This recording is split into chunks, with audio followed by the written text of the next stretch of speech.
SCO সম্মেলন নিয়ে আলোচনা করতে আমাদের সঙ্গে যোগ দিয়েছেন সরকার ও রাজনীতি বিভাগের সহযোগী অধ্যাপক ডক্টর মোহাম্মদ ফরিদ হোসেন। জনাব ফরিদ হোসেন, আপনাকে স্বাগত জানাচ্ছি ইন্ডিপেন্ডেন্ট টেলিভিশনে। যেটি আপনার কাছে জানতে চাই যে আপনি জানেন যে 2 দিনের যে এসসিও সম্মেলন হয়েছে সেখানে 24টি নথি সই হয়েছে, সে বিষয়ে যদি একটু বলতেন।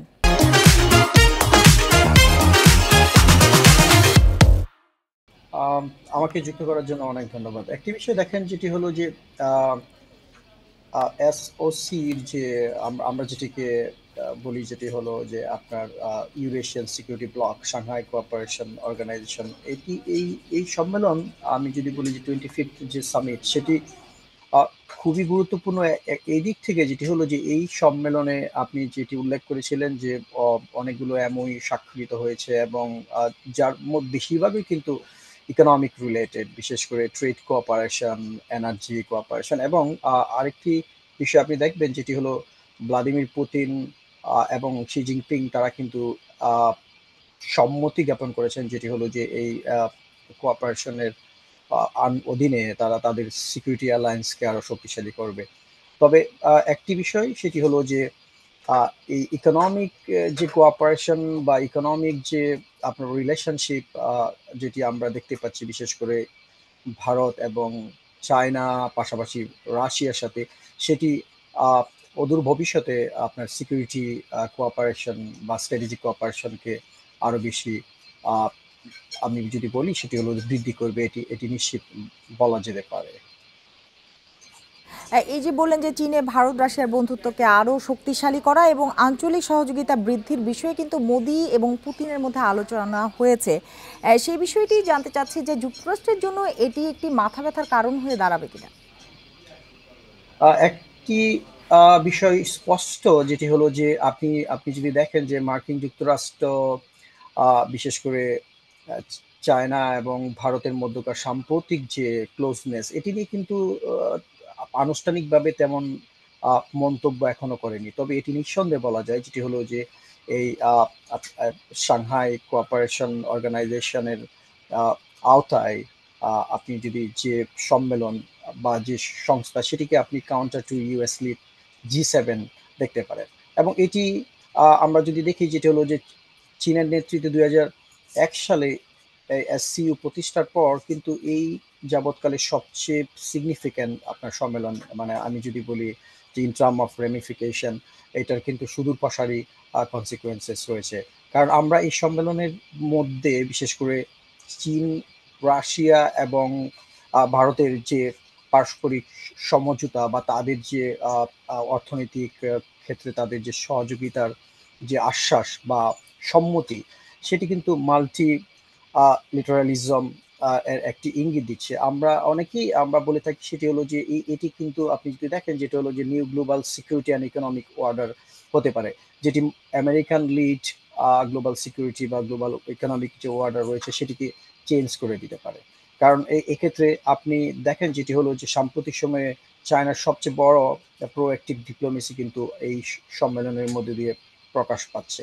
এবং আরেকটি বিষয় খুব গুরুত্বপূর্ণ, যেটি হলেন আপনি যদি দেখেন যে এই ইউরেশিয়ান সিকিউরিটি ব্লগের যে সদস্য রাষ্ট্র রয়েছে, তারা কিন্তু সারা পৃথিবীর, আপনার যদি বলেন যে গ্লোবাল জিডিপির 20% কিন্তু কন্ট্রিবিউট করে। অন্যদিকে আপনি দেখেন যে এসসিইউ কিন্তু সারা পৃথিবীর 20% যে আপনার ওয়াইল্ড রিজার্ভ কিন্তু তাদের হাতে রয়েছে, এবং 44% ন্যাচারাল গ্যাসের যে রিজার্ভ, সেটি কিন্তু তাদের হাতে রয়েছে। এবং তারা আপনি এই ব্লকের মধ্যে চীন এখন second largest economy, India fifth largest, এবং সেটি going to be third largest economy very soon. তার মানে অর্থনৈতিক দিক থেকে যদি আপনি বলেন, যেটা হলো যে জ্বালানি সিকিউরিটি, বা আপনি যদি বলেন যে ব্যবসা বাণিজ্যের প্রবৃদ্ধি, সে দিক থেকে কিন্তু এটি আমেরিকার জন্য একটি বড় চিন্তার কারণ। বাট আমরা এখনো পর্যন্ত কিন্তু ওয়াশিংটনের কাছ থেকে আনুষ্ঠানিকভাবে প্রতিক্রিয়া পাইনি। তবে ডেফিনেটলি এটি ইউএস কে হ্যাঁ, চ্যালেঞ্জের প্রতিক্রিয়া মুখোমুখি পাওয়া করবে। যায়নি, কিন্তু মোদি পুতিনের বৈঠকের ঠিক আগ মুহূর্তে পররাষ্ট্রমন্ত্রী মার্কো রুবিও একটি কথা বলেছেন যে যুক্তরাষ্ট্র ভারতের যে সম্পর্ক নতুন উচ্চতায় পৌঁছানোটি অব্যাহত রয়েছে। আপনার কি মনে হয়, এটি কি ভারতকে কাছে টানার জন্যই কিনা, বা এই কথা বলার কারণে ভারতের উপর ওয়াশিংটনের শুল্ক কমানোর কোনো সম্ভাবনা আপনি দেখেন কিনা? আমি প্রথমে একটি কথা বলে নিই। আপনি যদি দেখেন যে ট্রাম্প অ্যাডমিনিস্ট্রেশনের ফান্ড পলিসি, বা বিশেষ করে আমি যদি খুব পার্টিকুলারলি ট্রাম্পের ফান্ড পলিসি বলবো, এটি আপনি দেখেন যেটি হলো যে ভেরি আনসার্টেন। এখন আপনার ট্রাম্পের আপনার ট্যারিফ ইস্যু বা তার তার যে ট্রেড ওয়ার উইথ চায়না এবং অন্যান্য দেশে, সেটি কিন্তু যে কোনো সময় চেঞ্জ হতে পারে। এবং এটির প্রমাণ কিন্তু আপনি দেখেছেন, কারণ ইন্ডিয়ার উপর যে 50% যে ট্যারিফ আরোপ, সেটি কিন্তু আনএক্সপেক্টেড। ইন্ডিয়া কিন্তু সেই জন্য কিন্তু রেডি ছিল না। তবে এই ক্ষেত্রে হ্যাঁ, ডেফিনেটলি মার্কো রুবিওর এই বার্তা কিন্তু আপনার ভারত এবং আমেরিকার মধ্যকার যে শুল্ক বিষয়ে আলোচনা, সেটি কিন্তু হওয়ার একটি ইঙ্গিত দেয়। তবে একটি বিষয় যেটি হলো যে এই জায়গায় মার্কিন যুক্তরাষ্ট্র তার ইকোনমিক ইন্টারেস্ট এর পাশাপাশি স্ট্র্যাটেজিক ইন্টারেস্টকে দেখবে। কারণ আপনি যদি দেখেন যেটি হলো যে আহ, ইন্ডিয়া সাউথ এশিয়ায় শুধু নয়, বিশেষ করে এই ইন্দো প্যাসিফিক অঞ্চলে কিন্তু তার সবচেয়ে বড় স্ট্র্যাটেজিক পার্টনারের একটি। সো ইন্ডিয়া কিন্তু চাইবে একটু না জানতে চাই আপনার কাছে যে শি জিনপিং এর সঙ্গে পুতিন, মোদি এবং এরদোয়ানের এই যে বৈঠক, এটি নিশ্চয়ই ওয়াশিংটন ও পশ্চিমাদের জন্য মাথা ব্যথার কারণ হবে। এর ফলে তাদের কূটনৈতিক কৌশলে কতটা প্রভাব পড়বে বা কোনো পরিবর্তন আসতে পারে কি? কারণ চীনের প্রেসিডেন্ট কিন্তু বলেছেন যে বিশ্বের সমান ও সুশৃঙ্খল মেরুকরণের কথা তিনি কিন্তু তার বক্তব্যে উল্লেখ করেছেন। হ্যাঁ, ডেফিনেটলি। আমি আমি প্রথমে যেটি বলছিলাম সেটি হলো যে new global security and economic order এর বিশেষ করে আপনি ইঙ্গিত দিচ্ছে, এটি এটি কিন্তু খুবই স্পষ্ট।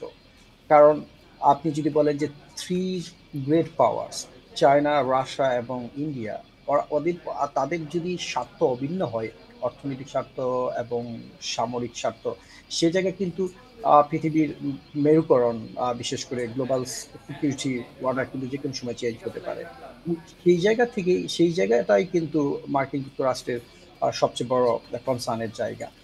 আর অন্যদিকে আপনি যদি দেখেন যেটা হলো যে চীনও কিন্তু তার যে ইনভেস্টমেন্ট, সেটি কিন্তু বৃদ্ধি করছে। বিশেষ করে আপনি যদি দেখেন যে এখন এসসিইউতে, এসসিইউ ভুক্ত কান্ট্রিগুলোতে চীনের কিন্তু $84 বিলিয়ন বিনিয়োগ রয়েছে। এবং খুব গুরুত্বপূর্ণ বিষয় সেটা হলো যে বেইজিং কিন্তু আপনি যদি দেখেন যেটি হলো যে আহ, 280 মিলিয়ন ডলারের আপনার এইডের আপনার তারা কিন্তু কমিটমেন্ট করেছে। বিশেষ করে তারা বলেছে যে কে এসসিউ ভুক্ত কান্ট্রিগুলোকে 280 মিলিয়ন এইড দিবে।